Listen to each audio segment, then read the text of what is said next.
हरे कृष्ण। धर्मराज युधिष्ठिर ने प्रसन्न होकर श्री कृष्ण से कहा, हे कमल नयन, पौष मास की एकादशी की महिमा बताने की कृपा करें और इस दिन किसकी पूजा की जाती है और इस एकादशी को किस नाम से जाना जाता है, विस्तार पूर्वक बताएं। इस पर श्री कृष्ण बोले, हे प्रिय, मैं तुमको इस एकादशी का महत्व सुनाता हूँ। सुनो।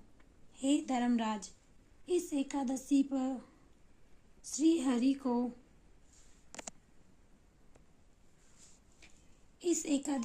करके श्री हरि को जल्द ही प्रसन्न किया जा सकता है और इस पौष माह की एकादशी का नाम सफला एकादशी है। इस एकादशी के आराध्य देव श्री हरि नारायण है। इस दिन श्री हरि की विधि पूर्वक पूजा अर्चना की जाती है।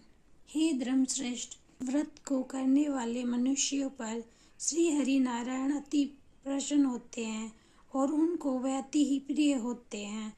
इस एकादशी पर श्री नारायण को पुष्प, नारियल और मेवे अर्पण करने चाहिए। हजारों वर्षों की तपस्या का फल पौष माह के इस एकादशी के व्रत, भजन, कीर्तन व जागरण करने से मिल जाता है। हे धर्मश्रेष्ठ, अब इस एकादशी की कथा सुनो। प्राचीन समय में एक नगर में एक ब्राह्मण रहता था। उसका पुत्र बड़ा ही विद्वान व पूजा आराधना करने वाला था। कुछ समय पश्चात वह पर स्त्री के गमन व वेश्या के यहाँ जाने लगा और अपने शास्त्र, पुराण व देवी देवताओं और ब्राह्मणों की निंदा करने लगा कि इस कुकर्मों से नगर के लोग उससे दुखी रहने लगे। कुछ समय पश्चात राजा को जब यह बात पता चली तो राजा ने ब्राह्मण को नगर से बाहर निकाल दिया, जिससे वह परेशान रहने लगा कि वह अब कहाँ जाए।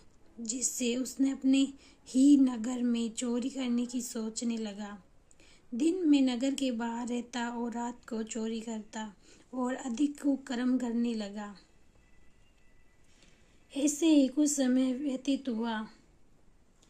जिस वन में वह रहता था वहाँ अनेक साधु संतों की तपोभूमि थी, जिससे वह वन श्री हरि को अधिक प्रिय था। कुछ समय पश्चात पौष मास एकादशी आई।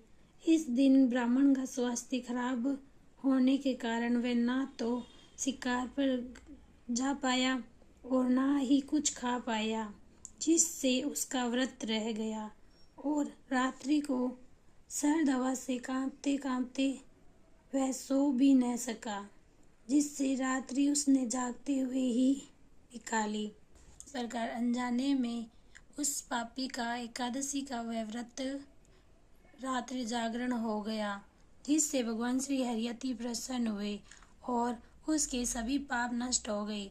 सुबह होते ही एक दिव्य विमान अनेक रत्नों से सुसज्जित आया और उसके सामने खड़ा हो गया।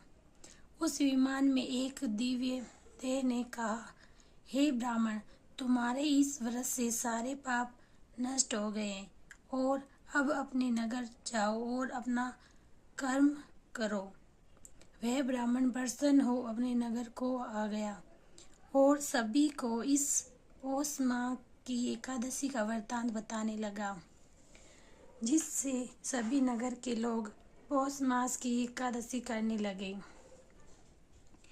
जिससे सभी को वैकुंठ की प्राप्ति हुई। बोलो श्री हरि की जय।